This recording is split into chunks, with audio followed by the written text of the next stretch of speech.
Le 1er mars 2026, à l'issue de la prière de l'Angélus, le pape Léon XIV a lancé un appel solennel pour tenter d'interrompre l'escalade de violence provoquée par les frappes américaines et israéliennes en Iran et les ripostes qui ont suivi.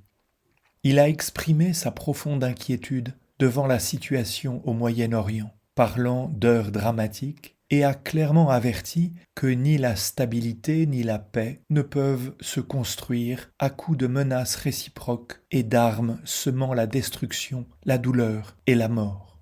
Il a appelé toutes les parties à assumer leurs responsabilités pour arrêter la spirale de violence avant qu'elle ne devienne un abîme irréparable, évoquant la possibilité d'une tragédie aux proportions énormes. Son propos insiste sur la nécessité d'un dialogue raisonnable, authentique et responsable, et sur la restauration du rôle de la diplomatie afin que les peuples puissent vivre dans une coexistence pacifique, fondée sur la justice. Enfin, Léon XIV a invité les fidèles du monde entier à prier pour la paix, à refuser la logique des armes et à se tenir du côté de la responsabilité morale et non de la surenchère guerrière. Ce message, profondément cohérent, articule une lecture éthique du conflit, rappelle la dignité de chaque vie humaine, affirme la supériorité du dialogue sur la force armée et réhabilite la diplomatie comme unique voie crédible pour éviter une catastrophe régionale aux effets mondiaux.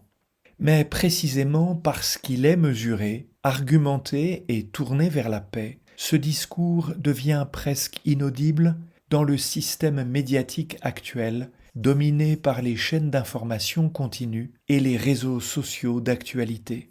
La première raison tient à la transformation du conflit en spectacle. Les grandes chaînes structurent leur couverture autour d'images fortes, explosions nocturnes filmées en direct, panaches de fumée, sirènes, images de drones, cartes animées montrant les trajectoires des missiles, déclarations martiales de chefs d'État ou de porte-parole militaires. Toute la grammaire visuelle vise le choc, la dramatisation, la tension permanente.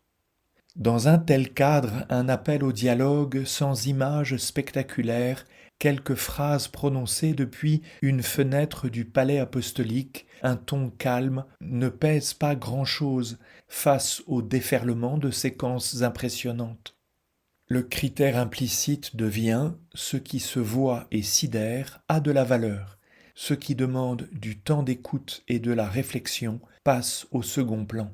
Le message pontifical, non convertible en image sensationnelle, est mécaniquement réduit à une brève. La deuxième raison est la logique narrative binaire qui gouverne une grande partie du traitement médiatique des conflits. Pour maintenir l'attention dans un flux continu, les rédactions privilégient des récits simples. Un camp désigné comme agressé, un autre perçu comme agresseur, des bons et des méchants, des ripostes présentées comme légitimes face à des attaques jugées inacceptables. La complexité des responsabilités, la profondeur historique sont compressées en schémas manichéens facilement consommables. Dans ce cadre, la parole du pape rappelle que la violence armée détruit des vies de tous les côtés et qu'aucune paix durable ne se bâtit sur la vengeance. Est une parole qui déstabilise la trame narrative.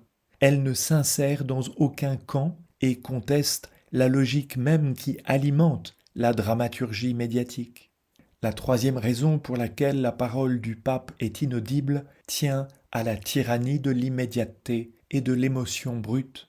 L'information en continu vit de la succession incessante d'alertes. Nouvelles frappes, nouveaux bilans, nouvelles menaces, nouvelles déclarations outrées. Chaque séquence chasse la précédente avant qu'elle ait été digérée. Le spectateur est ainsi maintenu dans un état d'affect permanent, avec de la peur, de l'indignation, de la curiosité morbide, sans le temps pour l'analyse. Dans ce tourbillon, la parole de Léon XIV, qui demande précisément de suspendre la logique de réaction immédiate, de réfléchir aux conséquences à long terme, se trouve nécessairement écrasée. Elle ne répond pas aux besoins de nouveautés minute par minute. Là où les chaînes d'information cherchent la phrase choc ou le tweet enflammé, le pape propose une parole lente, structurée, que le format ne sait plus accueillir. Enfin, la logique des images produit un effet d'hypnose visuelle. Cette répétition finit par anesthésier le sens moral. Ce qui devrait être un scandale devient un décor habituel de plateau.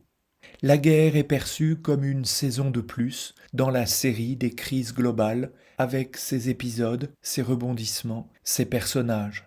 Cette rhétorique abrutissante du bien et du mal laisse peu de place à un tiers discours, celui de la conscience. Dans cette configuration, l'appel du pape à ne pas céder à la logique des armes, à rendre sa place à la diplomatie et à assumer une responsabilité devant l'histoire semble presque hors champ. Ainsi, alors que Léon XIV propose une lecture lucide, avertit contre le risque d'une tragédie irréversible, et rappelle que chaque bombe tombe sur des vies concrètes et non sur des abstractions géopolitiques, sa voix est marginalisée par un système médiatique qui transforme le drame en spectacle, privilégie la vitesse sur la vérité, la simplification sur la complexité, la polarisation sur la responsabilité. Ce n'est pas que son message soit faible, c'est que le dispositif qui prétend informer ne sait plus quoi faire d'une parole qui ne renforce ni le scénario, ni le suspense, ni les audiences, mais appelle simplement à sauver des vies et à choisir la paix avant qu'il ne soit trop tard.